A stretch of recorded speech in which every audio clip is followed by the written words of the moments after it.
starting to look like cheese at this point. I'm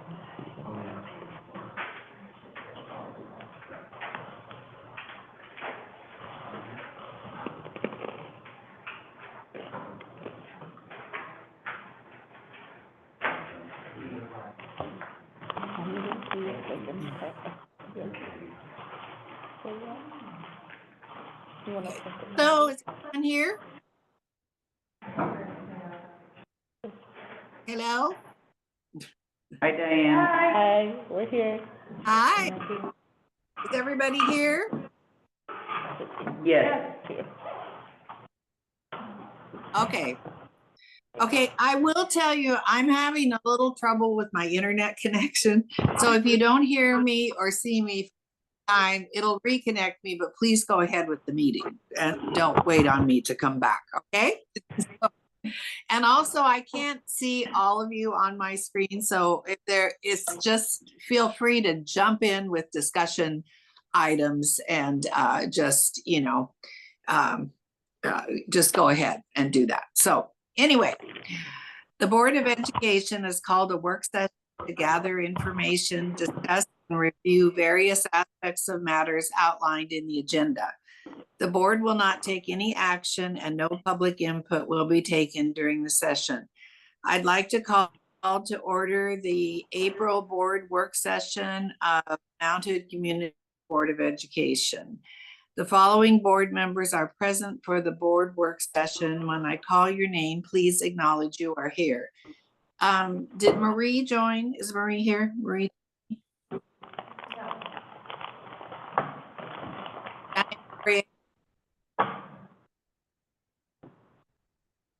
Who'd you say, Diane? Diane Noriega. I don't think she's on back on. She's not on. She was online. Okay. Shatoya Bentley, Here. Dana Stroud, Here. Annette Matson. Yes. Oh, I see Diane Noriega. Okay. I'm back. Did I hear your voice? Yay. Yeah, you can hear my voice. And You Diane can't see me. McKee. Yeah. And Okay, Diane, okay. I ended up, my And- meeting got canceled, so I'm here. Then, Oh, good. Okay. Okay. So Andrew, I'm going to ask you a big favor. Will you please conduct the meeting? Because my internet connection is going in and out and you can see everybody. So that would be easier. okay. So you don't have crypto, do you? No, I do. Roxanne just gave it to me. Okay. Because I about my thank you, Andrew. I so appreciate it. Thank you so much. And I'll be on here. I'm not going anywhere unless my internet connection knocks me off. So thank you, Andrew. Okay, well, don't let it conveniently knock you off now, Diane. I will not. All right, our first item is 6.0, business, and it's 6.1, the bond. And I believe that's, to me, just in terms of updates. And then if you have any questions, please think of those as I'm going over just our practical updates since we last met. So since last month, we've got all the endorsements collected and filed the voters pamphlet statement on Monday, the 24th of March. And that, we ended up with filing 10 pages in support of for Multnomah County and 8 pages of support of in Clackamas County. In total, we had 157, I think, just short of 160 endorsers, just because of like signatures and whatnot. We didn't quite get all of those onto every page, or on the pages that made up the filings, but we put all endorsers on our website now, and so when you go there, you can see them by category. And then, otherwise, we have committed dollars for the PAC of about $180,000, $185,000, and we have cash on hand, I think just over 100,000. So we're closing in on our goal, but our goal is 165,000. So that continues to be a need, 275, well, yeah, 275. Lisa's reminding me of the goal. And so I think once we get the dollars that are committed in the door, we'll be at 200 or just slightly above. So we're short 75. So thinking over the next, ideally the next 3.5 weeks, 4 weeks at max is when we need those dollars. Those dollars are going to pay for most of the, those dollars will be allocated for mailings going out to identified voters that are in that undecided category that Jeremy's talked to us about. So we have in our plan is for 5 mailings out to those undecided voters. And, you know, there's research and history on the number of touches you get, and the likelihood to support a measure. So that's the crux of our costs right there. And then as we near the end of this month, we will start a door knocking campaign. So thinking of like volunteers for that as we go out. And we have some partner organizations with East County Rising, and we've got a couple others that we're working on too that will help with volunteers. But again, that will be a couple volunteers that they'll help bring, you know, to the party, but we'll need to supply kind of our own manpower there. So keep that in the back of your mind as you're talking to folks and thinking of opportunities to be able to communicate out. We also near term have a goal of getting, I think, 300 plus postcards out and written, again, to those voters who fit a certain demographic of that undecided category. And so our goal is to handwrite postcards. And I'm 3,000, yeah, sorry, 3,000. So we want to work on postcard writing parties over the next 2.5, 3 weeks to get those drafted and then get them mailed out at the appropriate times right before the ballots get sent. So that's like the bulk of the things. One thing on social media, we do have our social media kind of in the queue, and we're working on populating the handles we have Facebook and Instagram. So we're gonna work on getting posts on those handles. The need will be, and I'm gonna send out an email to you all, hopefully tomorrow sometime, just kind of like, hey, here's where we're at and here's some specific needs. So one of the needs around our social media is just friending the handles and then reposting. So trying to get it out to your networks that you have is a big thing. And then asking your networks to like and repost also will be important. And if we can get that going now, that will only help us out. Andrew, I thought I just want to re-mention specifically so people can get it on their calendars, is that there's a bond postcard writing party, the Gresham Center for the Arts, on April 24th from 4 to 6 p.m. So if you don't have it on that, please do that. And our goal is to have on that day, like, the wrap-up of, like, you know, if there's, like, 600 more cards that need to be written, but we're also working on getting other smaller parties so we can get, you know, 1,500 or 2,000 drafted before that time, too, because that date is near the time when ballots are getting issued, and so, but yes, that is a key date. How do we reach out in order to throw a party, for example? So Claire has like a little script with instructions and then the sample notes that to be written on postcards. If you reach out to her, she can get you that information and then get you the postcards. And just try and be if you're gonna do your own writing party, try and be like, hey, I can do a number, so that she gives you like a stack of the cards, so we don't distribute out the cards too far. They're not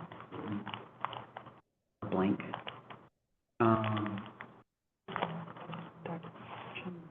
Yeah, everyone should have Claire's. Does anyone not? Claire just emailed me, yeah. Any other questions though, or just things that I might have missed that anyone? Do you want Jennifer to share the college promotion? Yeah, Jenna? Just to give you an update on what the college is doing, we have sort of a four-pronged approach with the information campaign. So we are sending targeted emails out to 3 different groups. Our conservative voters, our Democrats and independent voters, and then parents are the 3 groups that we targeted with emails. And I want to let you know that our open rate for those emails is extraordinary. Almost 800 people have not only opened it, but clicked through to the website, which is really amazing. So, happy to see that. The second tactic is social media advertising, and we've targeted that towards the eastern side of the district, the western side of the district, and then all alums is the target.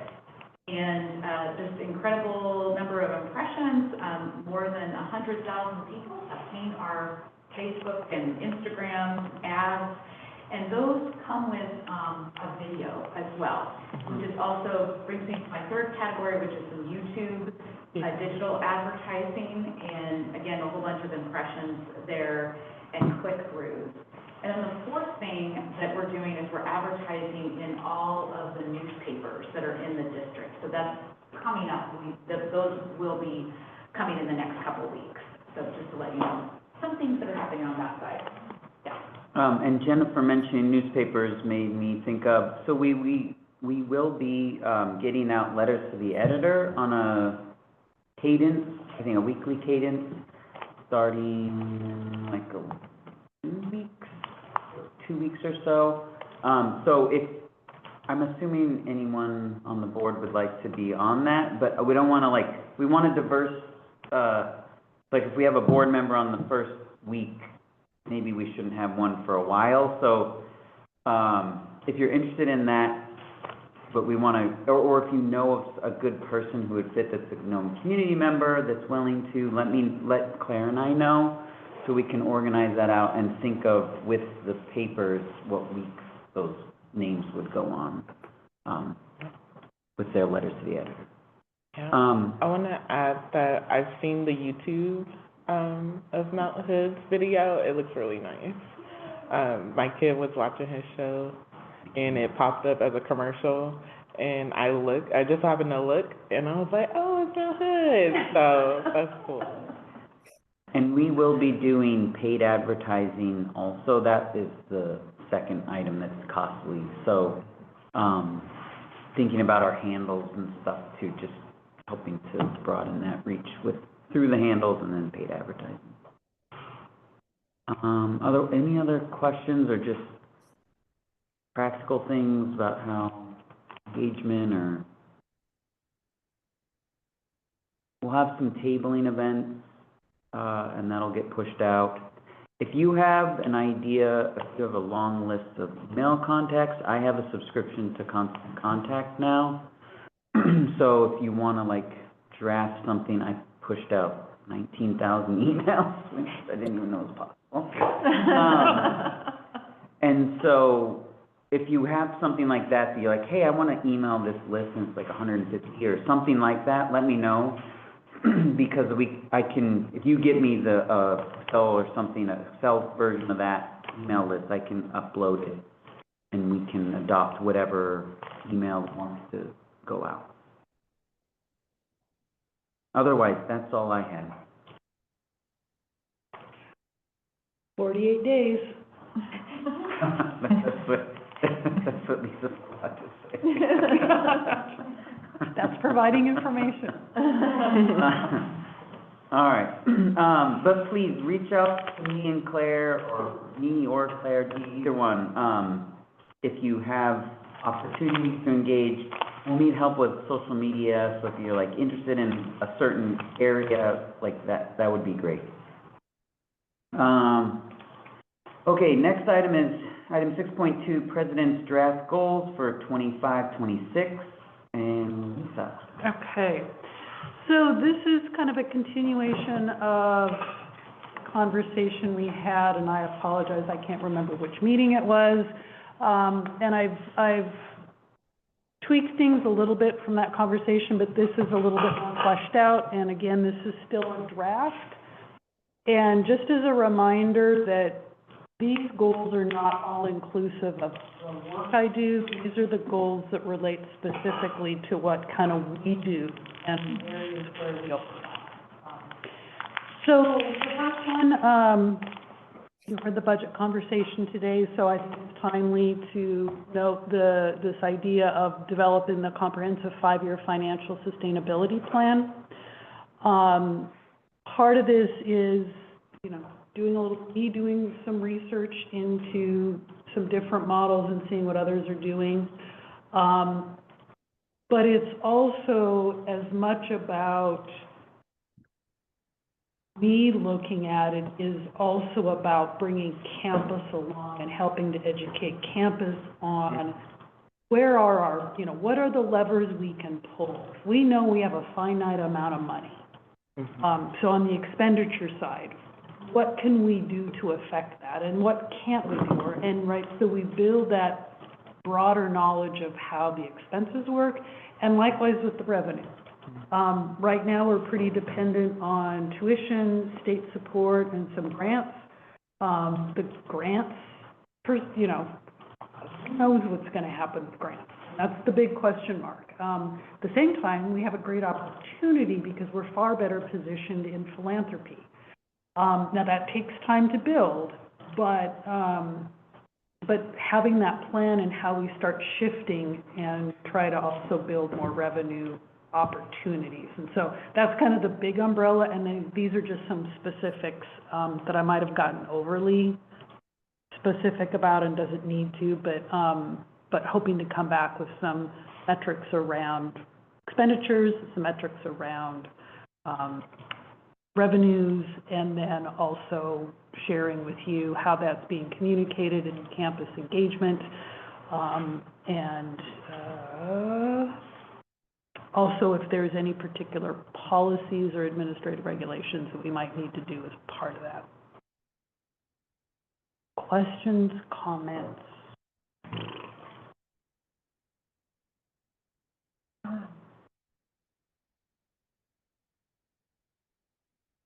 I think, the financial stability plan, it sounds really wonderful. I hope you put in a lot of asterisks with the uncertainty around federal support. Because the state has made it very clear, they do not have the financial resources to backfill what the feds under this administration may pull on us at any time, or promise funds that will never come through. And that will be pretty traumatic fiscally. And there's states that doesn't have the money to do that for everybody, so, yeah. And I always firmly believe that everyone has to understand before we can come up with the creative solutions to solve. And so really building that understanding of what's at risk, what goes away potentially if those grants don't come through. What are the impacts on students, which is always first and foremost. And you never know week what happens, day to day. Within, one of the things that we've talked about, Lisa, I think in some forms, is the understanding by campus and other areas of the college around the budget realities that we have.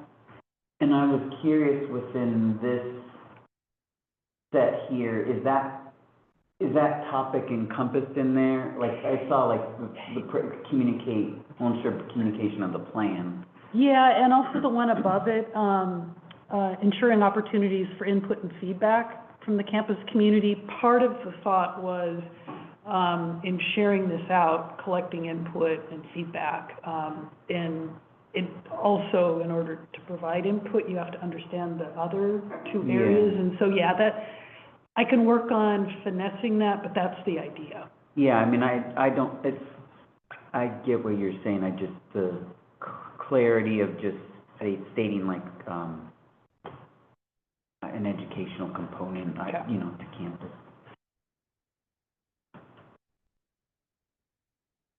Yeah, I can definitely do some adjustments on that.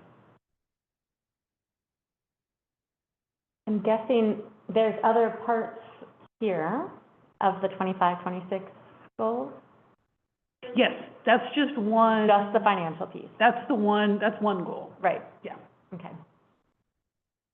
I'm thinking back to the strategic plan and how to support fairness and equity, what those might look like in the coming year, given how careful we need to be with language.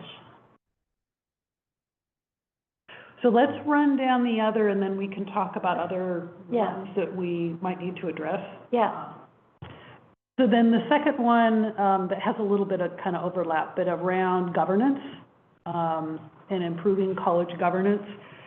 I kept trying to find the right word, and I'm not even sure it's really improving, but the whole concept here is we have a structure in place. We include our councils, we include the policy development process, we include the administrative regulation process, right? That's how governance works. But since I've been here, we've never done an analysis of our councils to figure out, do we have the right councils represented? Do we need to add more? Are we missing gaps, right? So a broad conversation around, do those make sense? And then a couple of years ago, we redid the council handbook. So is that still working and applicable? So this is heavy into, obviously, campus engagement, because that's what governance is. And so the plan is looking at I think I said the structure, and that meant the councils and whatnot, having input. This is a great opportunity for us to talk about how does it look, how do we bring things forward. If there's policy changes, we'll bring that through. If there's administrative regulation changes, that'll come through. And in ensuring that anything also follows our process. It may change. Okay. I feel like I was a little duplicate there, but.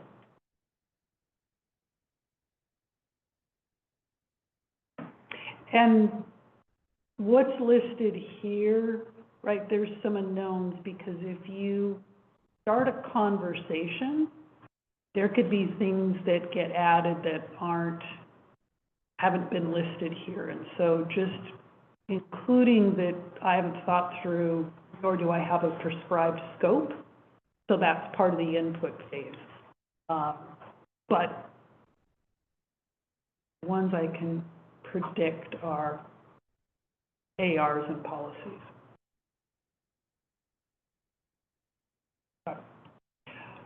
Third one, and this has been kind of ongoing, and I would say this whole bond process has been a very useful exercise and also a reality check on what we've been doing, what we can do, quite honestly, and what the community expects from us. There's been a ton of work, and post-bond, either way it goes, that's not gonna go away. It can't go away, right? Especially if we're talking about long-term sustainability, we are gonna probably become more and more dependent on our community for support, whether that's philanthropic or in-kind or whatever. And so this bond started this, so how do we keep it going? So it's a combination of where we show up, It's about some strategic work around business and corporate relationships, and continuing to figure out how we're expanding those. It's about media coverage, and how do we stay on top of the community's mind? I think back, Dana, to the conversation we had with the board member from Gresham Barlow School District, right? And I think one of the key opportunities, and I realize I did this twice, I apologize, this is what happens when you're going too fast, really the opportunity around the foundation. We have a really strong foundation, and with our new leadership, there's an opportunity for them to start thinking about what is their next step and their growth opportunity. And so how, because that has to be done in sync with the college, how that's going to take shape.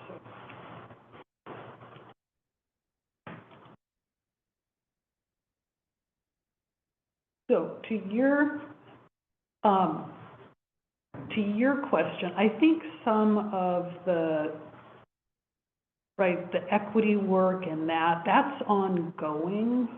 And so some of those things will continue with our strategic plan, keeping in mind next year is year 4 of our strategic plan. So one of the things we need to be looking at is our status update sheet to see where are each of the initiatives or each of the objectives and what's the status. Because some of those should start getting to completing and we should start moving into the assessment phase.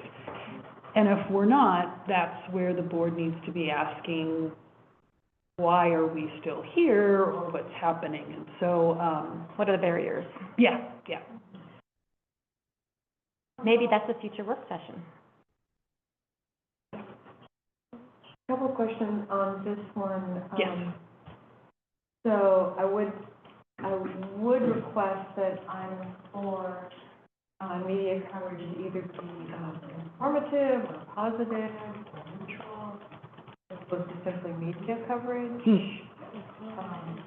Strengthen relationships with my own, yes, mine just breaks more differently than that does.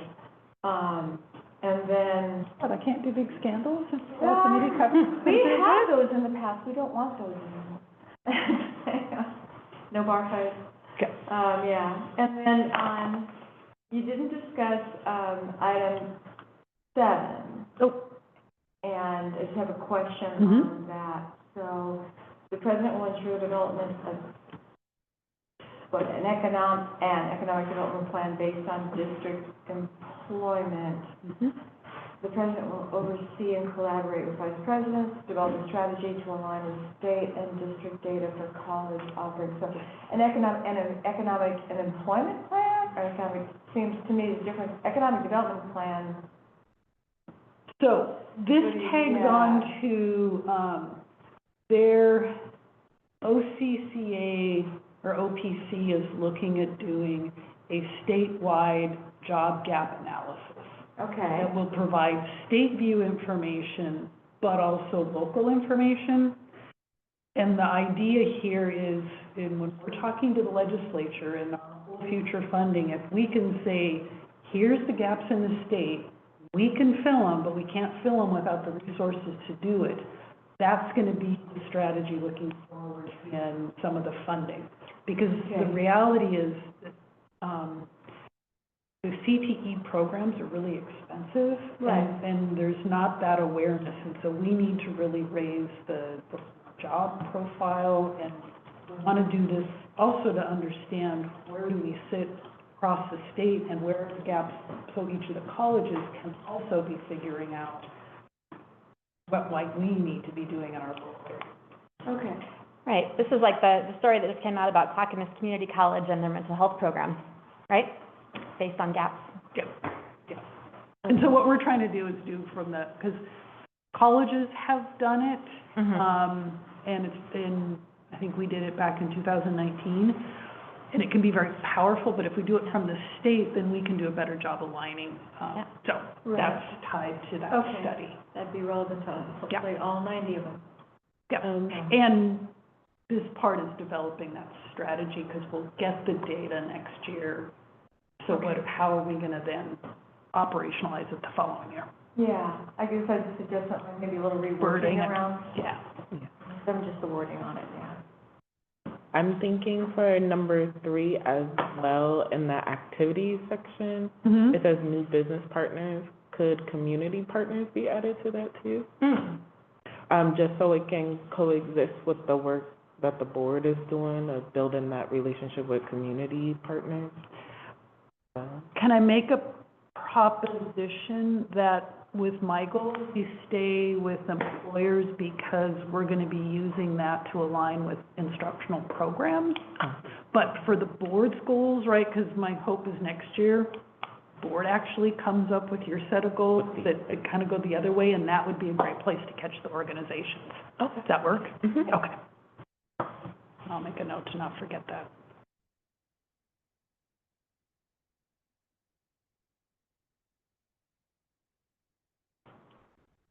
Would it work to replace that with employers rather than business corporate?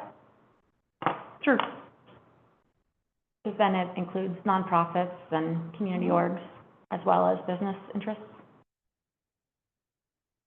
And I think just understanding my part here was intentionality around, that alignment between our programs and And jobs. jobs. Yeah. Mhm.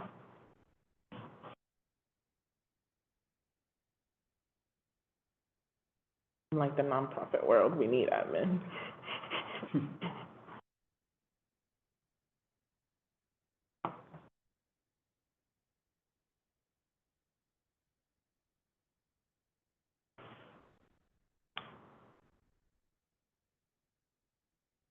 Yeah, it'll be interesting to see what happens to nonprofits in general with all the federal layoffs and things going crazy. Yeah. It's a journey. Mm-hmm. A lot of changes expected. No, so I'll play around and do some updates and get another version out to you guys. Diane, just start talking? No, that's not. No, I was trying to turn, I realized my phone was on silent, I was turning it off and turned it on. All right, no other questions for Lisa? Thank you, Lisa. Next is item 6.3, the MHCC apprentice programs, and Don Loomis is here with us. So, Hello. Don. So I've got a presentation, I can hook up over there, I can email it to show it, or how does that work? The Zoom login, I Oh, have okay. the panelist link should have been emailed to you by. Yes, I got that. Okay. So I'll do that. And for context, while she's pulling this up, this started off from an earlier conversation, and I can't remember, Dana, which meeting it was or where, but around really trying to because I think you did a tour. Yeah. of one of our partners. Yep. And Shatoya. Oh, yeah. Okay. We got to go Mhm. check out the iron workers Oh, and, yeah. we also got to meet Randall, who's part of the umbrella organization union. Columbia Trades. And as a brand-new board member, not knowing a whole lot of what the apprenticeship programs look like, I realized, wow, there's a lot to learn to get up to speed. So really eager to see this presentation. Yes. And now I'm not signing, like, I have the calendar invite, but I'm not signing it in there. She's doing that. So You can join the regular meeting, particular meeting announcement, for April 2nd, and I'll just review over. And Dawn is our director of, community education, apprenticeship, and workforce development. Okay. Yeah. I just seen and- their name in the budget. Huh? I just seen their name in the budget. So a big umbrella, most of it focused on the non-credit. So a little bit different, but she's been doing some really kind of cool, creative stuff with our apprenticeship programs and transitioning them into getting credit, and I'm sure she's gonna talk about that. That's been. My text skills are not that great. If I can leave a notice, or do you have it? If you would resend it to me, yes, I'll be buried in my email somewhere. Okay, so I'm sending you my email, If you go to the second Zoom link, which is the work session, click on that. Did you want me to use it? I am, okay.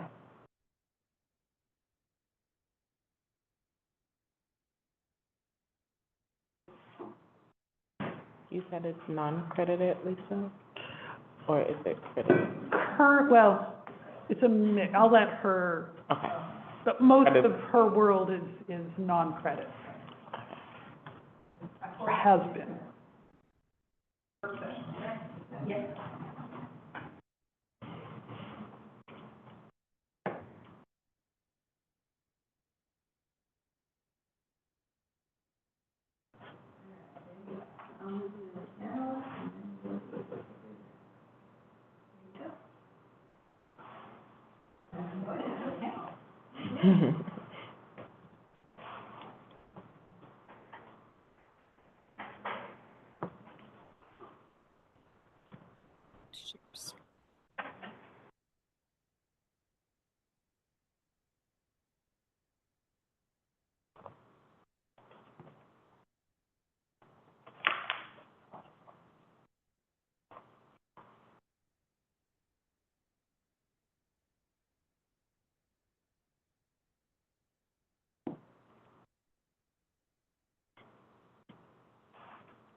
Is Jennifer still here? No. I'm curious where the apprenticeship programs fall in the budget. Under advancement in community education. Advancement? Okay. 46. And if you look under that budget, you will see all the different,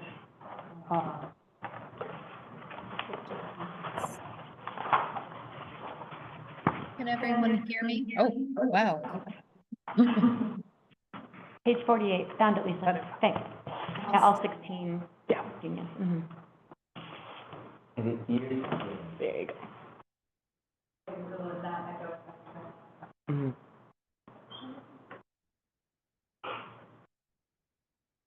Do we need to move the microphone? Oh, yeah.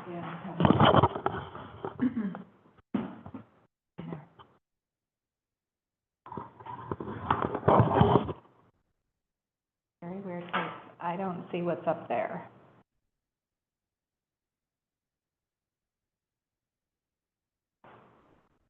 Oh, it's not mirroring.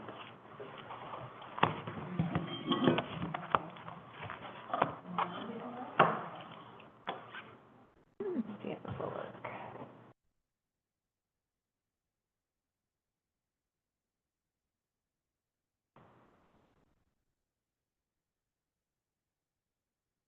Okay, just a little lag. Okay, so I have a few slides here that I just wanted to share. Like we talked about, I'm Dawn from Mount Hood, and I'm the Director of Workforce Apprenticeship and Community Ed, and I've been with the college about 13 years this past time. I've been here 4 times over the last 20-some years. So apprenticeship, I started in probably more like 9 or 10 years ago, and then became the director probably about 7 years ago. So it was very new to me. I knew nothing about apprenticeship before someone said, we need you to take over apprenticeship. But since then, I've just loved it, and I've really liked the model in that. So how it works is registered apprenticeship is through BOLI, Bureau of Labor and Industry. So all of the apprenticeships are registered through them, and they oversee it and regulate it. It's a combination of on-the-job training and classroom-related training. And how that's managed is through a joint apprenticeship training committee, and that's includes management and labor, and they make the decisions about recruitment, who gets in the program. They set the standard for the wages along, like with BOLI, the length of the program, what are going to be the requirements, what are the minimum requirements to get in. That's all through the standard at BOLI that they're building. I won't play it now, but if there's time at the end, there is a video that kind of explains registered apprenticeship and how that works. It's not an internship. It's not small A apprenticeship. These words get thrown out a lot. It's registered apprenticeship through BOLI. It's not a cooperative work experience. It's not a college program here. A lot of times we'll get students come in the fall, they've had the summer off, they've graduated, they come back, they're like, I wanted to be an apprentice. How do I get into your apprenticeship program? And we don't make that determination. What we can do here is help them navigate that system. It's very complex. We work with 19 different centers. They all do it kind of the same, but all have different processes. So we help them to navigate how they can best become the best applicant and how they go about applying. So basically, there's an application process, there's an interview process, and we can help them to put their best foot forward. We can help them to choose classes here that might help them to be a more competitive apprentice or applicant. Currently, we are working with these 19 different centers. We are working mainly with the union training centers. It's not that we wouldn't work with non-union, it's just this is the ones that we have been working with. EGA IBEW, iron workers you said you were at, brick masons, mostly in the construction industry. We do also have some work with Boeing and TriMet, but that's a little bit different how we work with them. Glaziers used to be here on campus. They have moved into their own center. They had been saving for years to do that, so they moved out. We still have a relationship with them and work with them how we do with the other apprentices, training centers, but they used to do it a little bit differently because they were here on campus. So we work with them in the related training part of it. So it's not that a person comes here and takes classes. They are taking the classes at their training center, regardless which trade it's in. And then while they're doing that, they're gaining credit here at Mount Hood Community College. So we're setting up the course outlines, we are looking at course outcomes, and setting that up and establishing, based on the number of hours, how many credits that is. And then they are teaching it at their site. They grade the people, and then, you know, either we put in the grades or they put in the grades through our system to do that. So I kind of describe it as if someone was taking a machine tool program here. You have all the machine tool specific classes. Those are taken at the training center in their specific trade. If they wanted to get a degree, usually they would come back and take their general education requirements, their residency requirements, and things like that. So that is how we work with them with the related training. It works towards one of 3 statewide degrees. So there's a consortium around the state of, I think, 13 of the colleges that we meet quarterly. It's the different directors and coordinators from around the state. We do it very differently than most. A lot of theirs are like programs. You would apply to the college, get into their but they're the ones that are the JATC, they're administering that at the college. We don't do the administering here. And it works towards one of these 3 degrees. So this is just some wage data that I pulled up a few years ago. These ones down in the corner might not be up to date, but it's the latest one that I had. And so projected growth in the industry, they had projected it. Right now we're seeing a little bit of a slowdown. As things start to look more like a recession, it does slow down a little bit. But a lot of times what I've heard is there are many people that are of retirement age and they're needing to bring in younger workers to replace them when they do retire. We have a lot of different students, about 6,000 students, and they're spread across the 19 different centers, but we register those students here at Mount Hood into the classes that we have worked with them to build, and we work with the centers to get them registered and into these. So these are just showing the number of apprentices over the last, since 2016. And it's just very colorful because it's color-coded by all the different centers. And I don't have 24, 25 on there yet because we aren't complete yet. So as it equates to FTE, this graph here shows the amount of FTE since I think 2016 also. And you can see in that last bar, the equivalent, based on the last figures I had from Jennifer Dement, it's the equivalent of like $8,227,590 for the FTE amount, the equivalent, and that's, I would let Jennifer explain all that. There was a decrease during COVID of the full-time equivalent students, but it looks like here for the unions, kind of the opposite, right? Are you talking about enrollment for? Yeah. Yes. So they kept going. They were Uh-huh. essential, and they kept going, and there was a little bit of a break. We did work with a couple of them on moving to online for what they could. So online learning really worked with us to help them with that. They didn't have an LMS, so we worked with them. That's a perk of them working with us. A couple actually had started that before COVID. They didn't know it, but they were looking at different ways to offer things. But yeah, so I think the next slide here, yes, this slide, and this one's not up to date, but usually when enrollment is low here, because the economy is good, then apprenticeship and construction is going good. When the economy switches, it's kind of an inverse kind of relationship.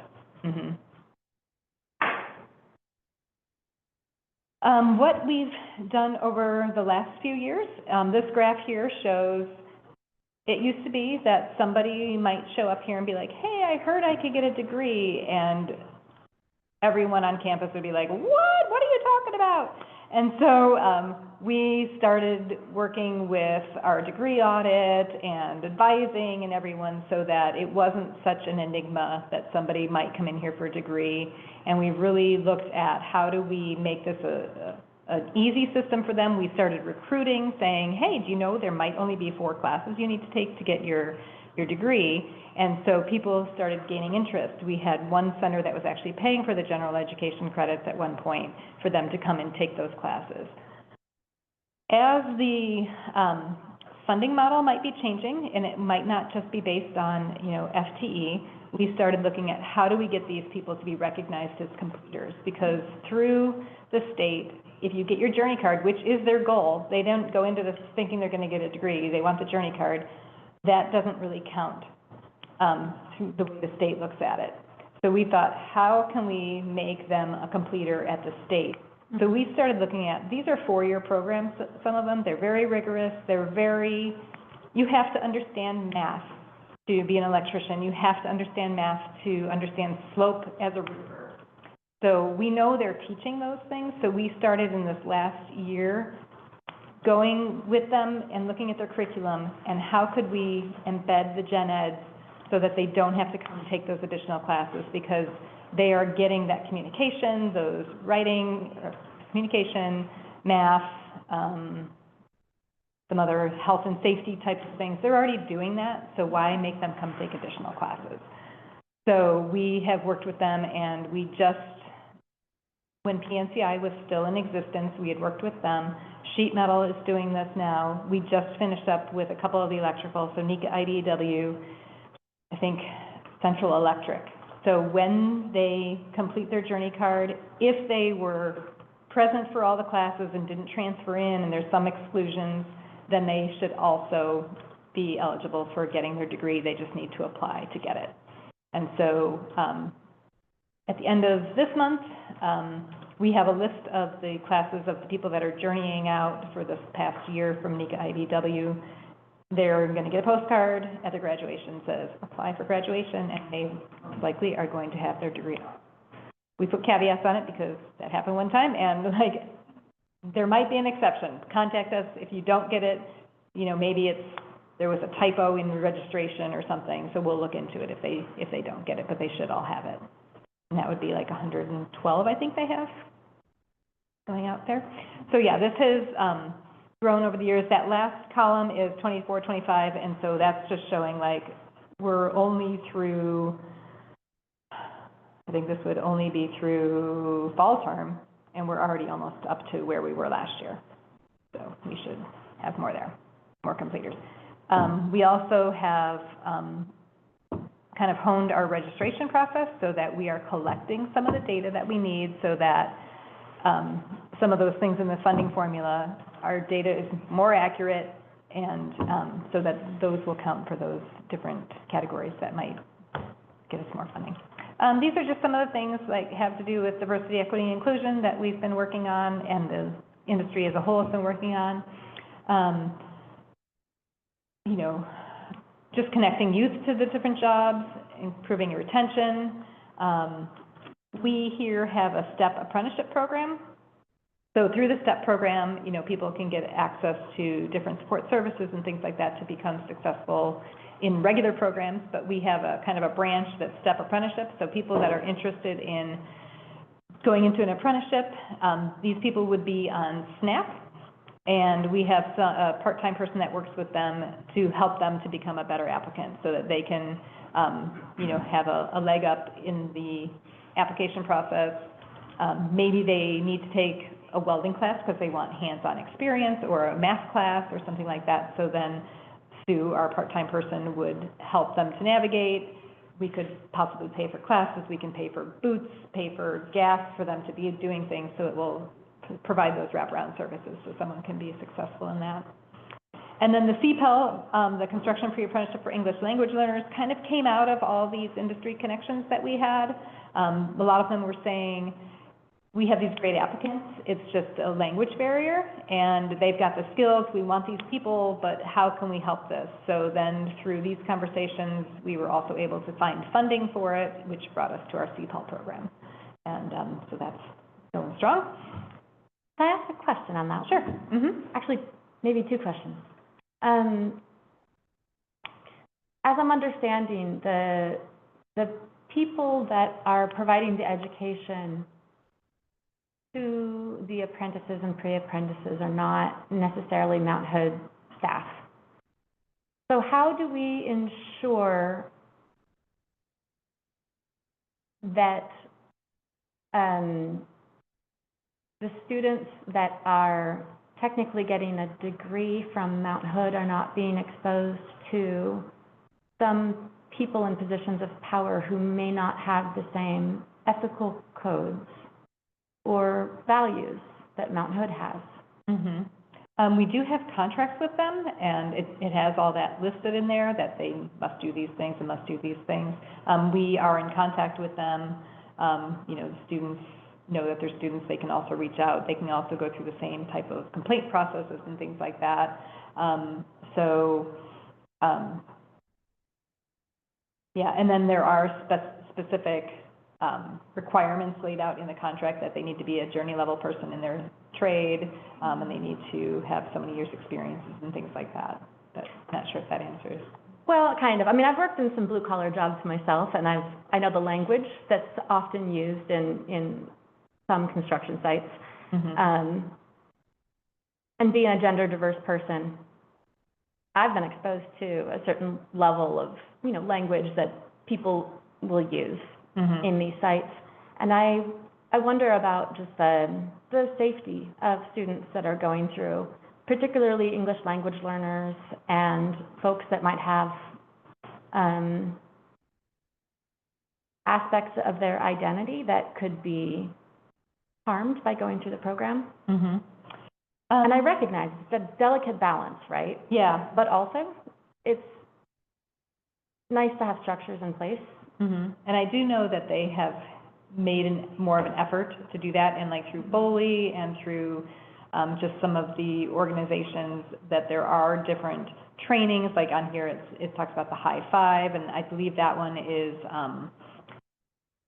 kind of how you like interrupt racism and things like that, and some different hands-on types of things. That was, like, there is through their JATC requirements to do some of these different things. High five was one that just BOLI was like, you know, for you to go out and do it at your own company, or, you know, this is another resource that they could offer. I do know that a lot of the larger companies are trying to, you know, to do those things. I think it happens everywhere. I'm not gonna be naive about it. And maybe it just has a stigma of construction happening more. Just in the few years that I've done it, I've heard of it less, and I do work with a lot of, like, women and non-binary students that, you know, they're navigating it, and Mm-hmm. it's like just the different demographic data that we get through the programs. I'm seeing a little bit more diversity than Yeah. when I started doing this like 7 years ago. I'm curious about the complaint process, and this can be a side conversation too, maybe a different time. What I'd like to understand is, if we have students that are going through the program that have had negative experiences, how are we utilizing that data, and how are we then changing the structures by which students are matriculating through the program going forward? If we see certain individuals that are in mentor-like positions or in positions where they're directly in power over one of the students, I think having that kind of accountability structure in place might be important when we're working with so many different groups that we're not directly paying. Mm-hmm. Yeah. The second question that I had was more about ICE and deportations. I know that with some of the places I've seen historically, there have been impacts on workers and students showing up in various places because of what's happening regionally. And I know that Mount Hood, Dr. Scari sent out a beautiful email reminding folks about, like on campus, about what do we do if we see folks that are wanting information or maybe naming names of individuals that they're interested in. And I wonder, when we have so many different locations that we're spreading out our students, what kind of protections are in place, and if that same kind of plan exists in terms of how are we protecting the people that are going through the program. Mm-hmm. You know, I have not done anything specific around that for the different training centers. And that's a good point, that maybe we could. And I know that when PNCI was in existence, now they've been merged with a different organization. Especially during COVID, we're a large organization, they're a large organization. We really shared resources, and like, Yeah. we don't both have to figure this out, let's figure it out and share information. Yeah. So maybe that's something that the college, because we have done it, maybe that is something we share with them and have that conversation more. I'm wondering too, since Foley is a state agency, if that is something, maybe that's something we have purview, where we find it out. And that might be happening, yeah, because Yeah. I'm not involved at the administrator level at the JATC, but that might be something that they're working with the If they're JATCs on. registered, Foley registered program, in terms of registered with the state of Oregon and have to abide by Oregon as a state agency, because we're one. I know there's definitely limitations on how apprentices can get certain gigs based on their status. Like, if they have a felony background, for example, there's certain contracts that they can't take. Right. And I wonder also about documentation status and how that might play out in terms of how are we protecting people. Mm-hmm. And this is a unique, right, so students that come to us for nursing or whatnot, we have a total span of control, and I don't like the word control, right? Totally. For our students. Whereas this one is kind of shared. Right. In that, we're more on the periphery, so we're a partner, but there's the other entities, I'm not saying we can't work with, but it's a little bit more complex in, maybe limited in some things we can do, that we can actually do with students that are on our campus. Absolutely. And we should try and do the things we can do, right? Yeah. I should trading council with the state. Mm-hmm. Cool. Thank you so much for Sure. entertaining my questions. Yeah. I think this is an older thing, but just we work with all the high schools in the area. We are constantly being called out. Like, a lot of the schools are now focusing not only on college, but the trades. Here, they kind of get both. But we're constantly doing outreach to the different career fairs, presentations at the high school.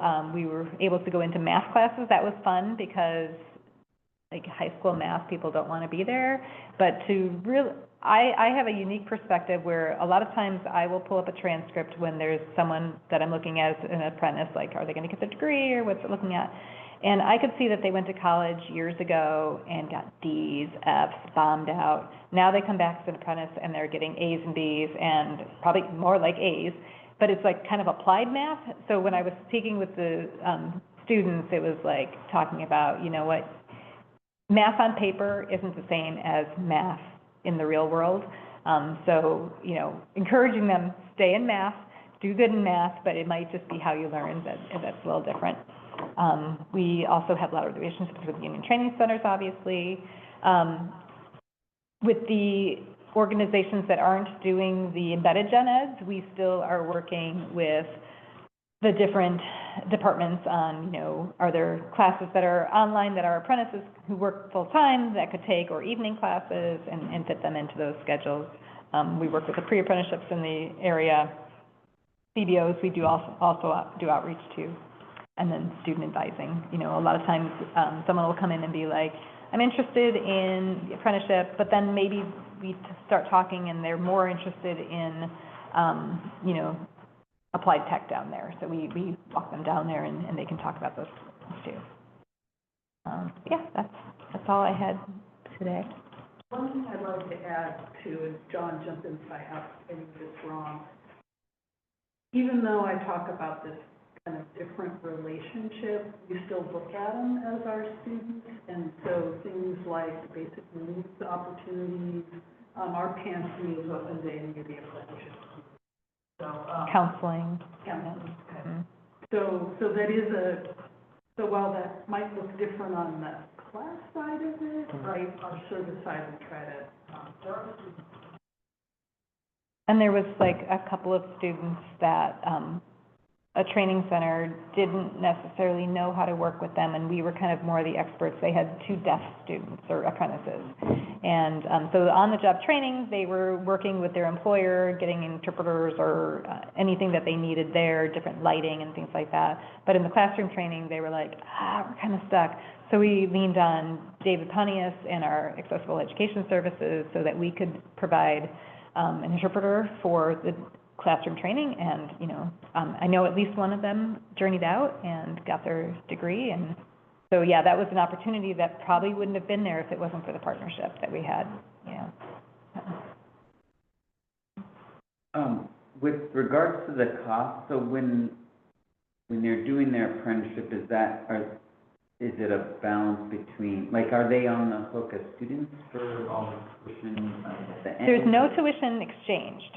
You know, so they get a great deal. They're getting an education, they're getting their training, and they are doing it debt-free. And then also they are earning money because they're on the job training. They are earning money to do that. You know, and that they get wage increases as they get more training. You know.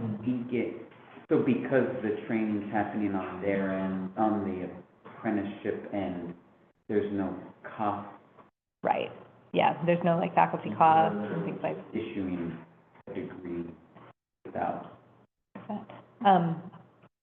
Yeah, and like for the FTE part of it, you know, we're bringing in how that works, and then, yeah, we don't pay faculty, and we pay my staff and things like that, but we don't, we're not paying for their instructors to teach. Does your budget, does it get funded through grant money or general? No, it's funded through general fund, but really we don't pay much out unless we take in, because like they register their students and then they invoice us and we give them some money. But we don't give them any money unless we register people. Okay. and then the revenue side for us is those are students that we get the LTE for, so in the state funding, yeah. Mm-hmm. So that's how the model works in general. How do we make sure that we're not producing too many workers when there aren't enough jobs? They're really good about that. So that's why when I was saying it slows down right now, they don't want too many people because then they're not working. So they have lengthy lists, ranked lists a lot of times, and they only pull in what they know they can put to work. And then, there will be times when it might be slower, but they, like right now, might not be pulling people in because it's like, we got to put the people that are already in this training to work on the on-the-job training hours. And if they can't give them on-the-job training hours, they stop pulling them in, So a lot of times there is, well, like IBEW has like 1,000 people on their ranked list. So a lot of times a young person will come in and be like, I want to be an electrician. And we don't like tell them, no, you don't, but it's like, well, this could be the long road. So maybe if you have Oregon Promise, maybe take some of these classes because this will help you to get into that. Maybe go through a pre-apprenticeship because that would help you to be a more competitive applicant. Maybe work as a material handler because you're learning the lingo, you're on the job learning, but you're not into the apprenticeship program yet. And so a lot of times they will pull people from those things. They'll hear about them in their interview. We talked to them about how to interview. If you even did a project helping build a fence, take pictures of it. How do you talk about that in an interview so that, you sound interested, you know what you're talking about, and then they can help to do that. But yeah, and it might be that the wait is so long, they may end up, changing their mind and going into a different program or, going into something different. Any other questions for Dawn? Thank you, this was great. All right, thank you, Dawn. Sure. All right, we have one more, agenda item with business, board evaluation survey, and I don't actually know where we were gonna do it best. No, well, this is just really quick, just a reminder that, coming up in May or end of April, we will be sending out the board self-evaluation. A reminder, complete it, results get compiled, and the beauty is since we have years of the results, it gives you a chance to see where things are trending, what's up, what's down, but also then can be used as a basis for what next year your goals might want to be. I'll remind you every time I see you until it closes to the end of June. Unless I have all 7 surveys. Which I don't think that's ever happened without a bunch of This is the year. And right, Lisa, there's a lot of questions, but we roll those over year. Yeah, right? and we've shortened it a bit now too, We have. so we're not asking like, how you feel and how, where's the other stuff? Yeah, okay, Yeah. okay, cool. The next item is other business. Is there any other items we want to raise or? Yes, Roxanne. That's a good sentence. Okay. I just have a couple things. So for the scholarship review committee, that was Marie, Andrew, Dana, and Diane Keel. I spoke with the foundation and they should be sending you some information soon to that review. You should be seeing some information and applications coming. Yes. And the other thing, we have set aside a date in May with our student government to do another speed networking. If we are interested in doing that, everyone's very busy, but we want to put it out there and see if there is interest. The date is May 7th? Yes, May 7th, at lunchtime. We have not sent a calendar invite out for that yet. Take the temperature today. Maybe.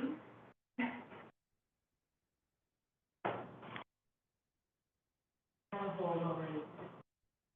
Like I said, it's got a hold and blow out my calendar.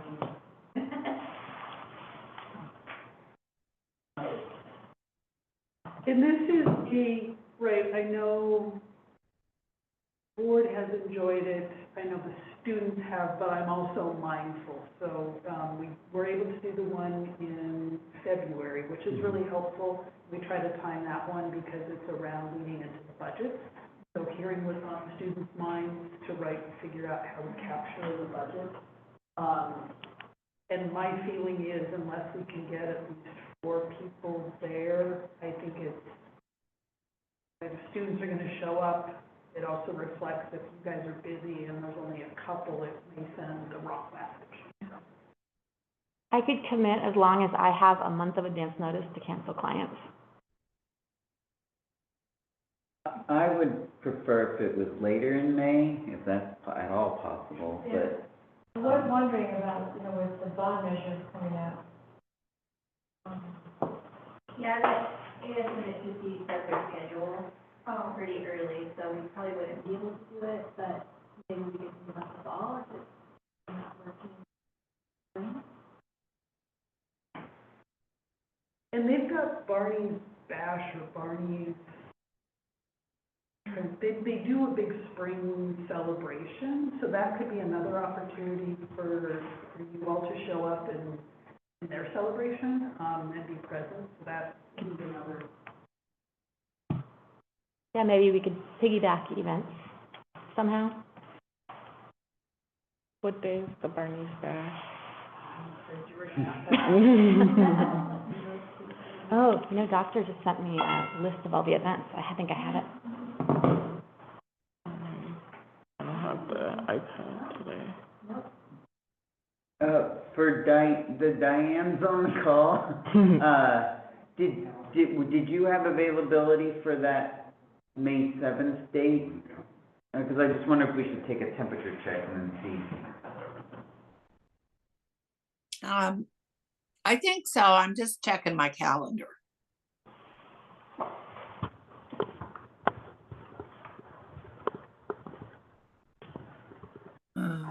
Yes, I would be available for that.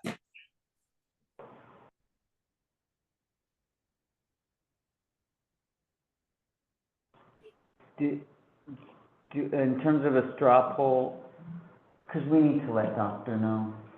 We need to, yeah. In terms of a straw poll, right, Annette, you said a maybe, May 22nd, Barney Bash. Got it, okay. and then Shatoya? Develoption. For the 7th, Yeah, I'm not gonna be able to do it. no. And Dana, did you think? I could do it as long as I have a month's advance notice. Okay, so. Yep. And then Diane Noriega, did you have availability for the 7th?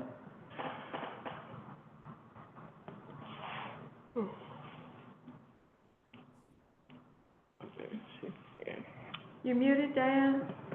There you go.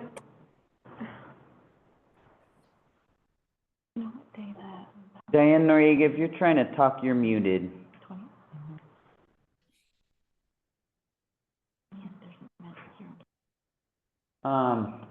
Well, I can be available. Does that get us to 4? 1, me, Just a 3. Dana, and, Did you ask Sammy? yeah, Yeah. Diane was a yes. Oh, yeah, okay, she left. Yeah. So McKeel, Spear, myself, Yeah. we have 3. Need one more. We can check. with Marie? Marie. I can text Marie. Okay. So maybe, I don't know, well, maybe. I'm a maybe, I've got something on the calendar already. I'm gonna go. Okay, we'll figure it out by the end of the week or, well, maybe tonight, when we get back to us. Okay. Yeah, well, no, I'm just trying to think of when Doctor needs to respond. Right, okay. We'll shoot by end of week tomorrow. Okay, so, yeah, we need to hear back from Marie today. I'll text the 2 of you if you hear back from Marie. Okay, Oh, she just read it. okay, Exciting. And, I was saying to Diane Mhm. okay. the other day. Did you have anything else? Okay, thank you. Any other business items? No? Okay. All right, our next board meeting is on April 23rd, so just reminder there, and that's, we'll have a budget committee and a regular board meeting on that date, so just, so Shatoya makes sure. And- For the first part. And a bond hearing And the bond. with TSCC. And budget committee and board, So the good news is the TSCC hearings, they generally, they're asking questions of us. But sometimes they also have questions for the board, but usually get those ahead of time, so. Okay. That's helpful. Is that when we sit in the audience and watch? Yep. Beautiful. Unless they want to talk to you, so, Nope. don't worry. Yay. I'm excited for these leadership roles. All right, work session is adjourned. Thank you. Thanks, Diane. Thank you, Andrew. I think my iPad to retire me. It's one of the original ones, you know. Bye. Appreciate it. Thanks.